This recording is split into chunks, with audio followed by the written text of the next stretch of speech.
Before we get into the video today, I want to introduce you to the newest member of the Carnage family. He is a super cute cat. His name is Sparky because he was rescued from the rain on fireworks night. So it feels good to have taken him in, but he does seem to think that he's a dog because he loves playing with his ball and playing a bit of fetch. Ready?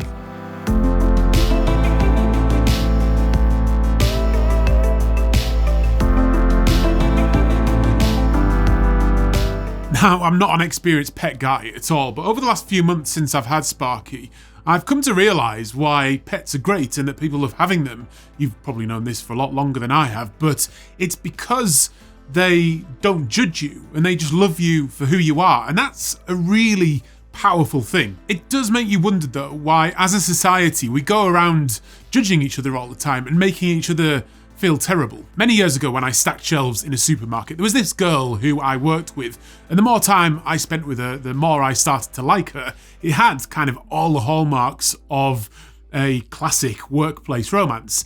It then came down to the Christmas party and I realised that this was my chance to kind of ask her out or something. So at the Christmas party, I sort of sidled up to her and made some awkward comments that allowed me to then sit next to her and talk. We started talking and I did that stupid thing that lads do to try and be cool and impress her. And that was to point over onto the dance floor to a couple and make fun of their really bad dancing. Now, thankfully, she was much more intelligent than the 20-year-old me and just said simply to me, "Yeah, but they're just having fun."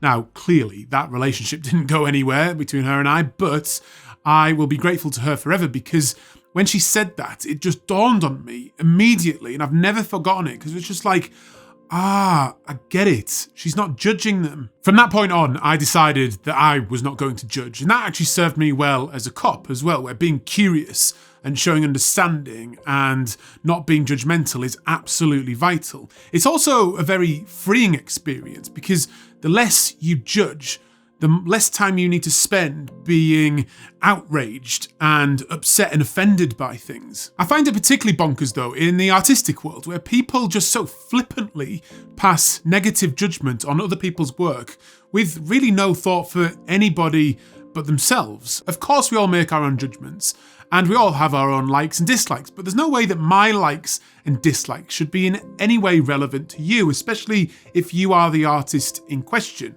To be honest, there isn't really any art that I dislike anyway, though. There is plenty of it that I don't understand, though. I've been to the Tate Modern Gallery quite a few times, and every time I walk around there, I end up just sort of thinking, what the f*** is this? It's just a light switch, or it's a banana sellotaped to the wall. Each time I leave there, I'm always just thinking, yeah, this is not really for me. But not in a million years would I go up to one of those artists and say, "Look, mate, that is absolutely shit. You should have used duct tape and an apple." When it comes to photography, it can be very frustrating though, because there are lots of people out there, including many photographers, who don't think photography is art. Now, I do understand this because not every picture that's taken is art. It's also very technical, but I do think there is a distinction that I've talked about before between a snapshot and a photograph. It's simply the intent of the person taking the picture. If you go to take a picture and you intend that picture to be something more, you've put some thought into it, then it most certainly becomes a photograph and is therefore art. And the beautiful thing about this is that anybody can do it. I'll give you an example. So if I pick up my phone and I turn the camera on and just take a picture of this keyboard here, that's clearly just a snapshot. There's no thought gone into it whatsoever other than pushing that button. But if I put a little bit more thought into it and I shoot along the keyboard like that, I put more thought into it, because that keyboard is now, or the story of that photograph is that that keyboard is one of the tools of my trade. It's showing that this thing is like the pen and it's one of the most powerful weapons that we have. Who is anyone to then say that that's not art or that's bad photography? It's completely subjective. It almost proves that photography is an art when we just look at how many people are actually doing it, how many people are being creative, and how much discussion and opinion there is on it. On the whole, this is fantastic, but with photography particularly, so often this conversation turns negative and very critical really, really quickly. Now, people witnessing this it can have that knock-on effect of making them feel nervous about putting their work out into the world, or even worse, creating it in the first place. Now, in response to this, people will often say that you should just do photography for yourself. Now, yes, I do agree with that to some extent, but most of us do actually want people to see our work, and it's human nature for us to want them to like it as well. Art is about communicating an idea, and it feels good when people respond to this positively. A lot of that negativity exists online, and I often get people telling me how they avoid certain Facebook groups or platforms altogether because of it. Now, I have been a victim of some of that before, and it doesn't feel good. And ignoring it is easier said than done, especially when we start to think about that creative anxiety that we talked about last time. Part of the problem is the idea of constructive criticism, that somehow putting that word in front gives a person free rein to just be a dick and to put other people down to make themselves feel better. You read or listen to any form of constructive criticism, and so often it becomes very clear just after the first few words that it's more about the person talking than the person that they're supposed to be assisting. I actually think critique is a much better word because it's more about detailed analysis than saying about things that you don't like. In education, there are different models of feedback and critique, and a very classic one is called the shit sandwich, where you start off basically by telling that person something that you really like about their image, then follow that on with something that they could improve on or work on, and then you finish off with another positive reinforcement. A preferred one of mine, though, is kind of a 4-stage process where you start off by just asking that person, what do you like about your image? And they might say, well, I'm really happy with the light in it. And then you then tell them something that you like about it. So I would say, yeah, the light is great, but I love the place where you have put that tree. And then I'll ask, well, what do you not like about it as much? And then 8 out of 10 times, that person will tell you the thing that you were thinking needed picking up on anyway. And then once they do that, you can just give them some techniques or ideas to improve upon it. You don't need to ever tell them something that you don't like about it. Even if you've never dished out any critique, you can follow these models while viewing images on your own, whether that's online or in person. This has done 2 things for me over the years. Firstly, it's just given me a general greater appreciation for the work that I'm looking at. Secondly, it's taught me an awful lot, particularly about the different kinds of photography that I enjoy and that I'm interested in the most. It's also made me realise that there's very little photography that I genuinely dislike. Of course, I like some more than others, but don't think there's anything that I really dislike.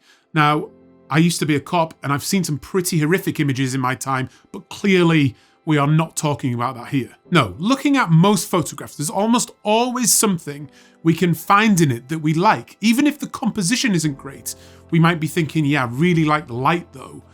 And it still feels like that person is trying to tell me a really compelling message, even if the execution of it isn't 100%. Following this mindset of essentially having appreciation before analysis is very, very positive, and it's infectious too, and can run into all parts of your life, and it becomes almost like a habit. Other people can then pick up on it too, and you can inspire them. When we're thinking about the concept of there being no bad photography and we're being positive, then I think it's also important to recognise the difference between the photography in itself and the actual story behind it.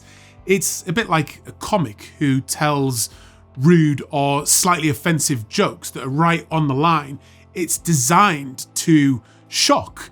And whilst some people will be offended by that, many of us will find it very funny. And photography is no different either. Sometimes we might create an image that isn't one of your classically saturated, happy feeling images. You might be intentionally creating the type of image designed to make people feel uncomfortable.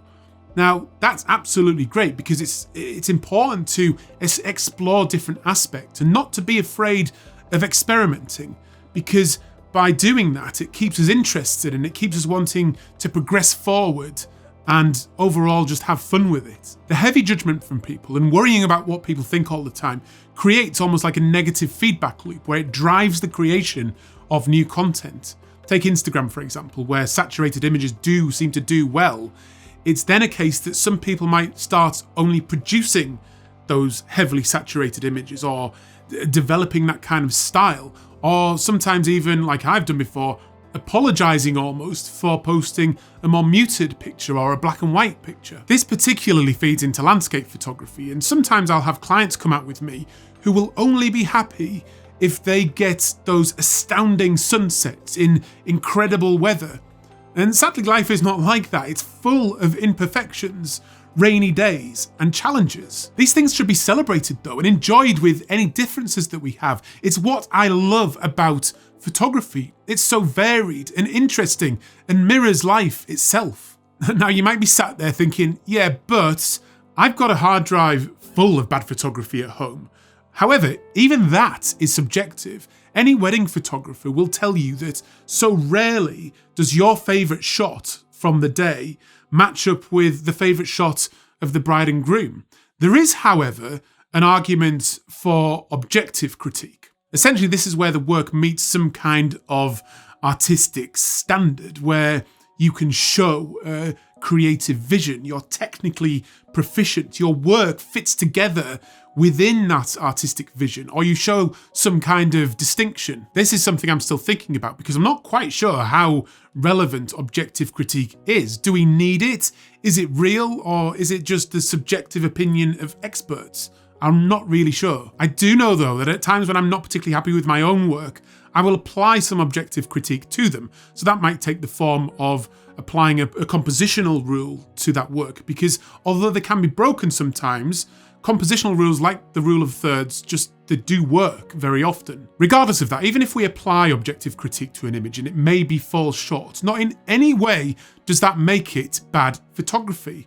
Take photography competitions, for example. I think they're great. I entered 3 of them last year, fairly high profile ones, and did not get a sniff. But I did not take that as a judgment of my work negatively. I'm still extremely proud of the images that I entered. And it just means that 1 or 2 judges that looked at that work probably liked another image better. The point of these last couple of videos has been to inspire you to feel free to go and create the type of photography you want without fear of attack. Firstly, from yourself, where you feel that your photography is worthless, or secondly, from anybody else, where they're saying that you're doing bad photography. So if you're like me and you want to create the type of work that people are going to like, then be proud of that. But also give yourself the freedom to create the type of work that might not be as popular. Give yourself the freedom to fail, because that will create a framework for us to become the best that we can be. But it's also important to give that freedom to other people and not to knock them down.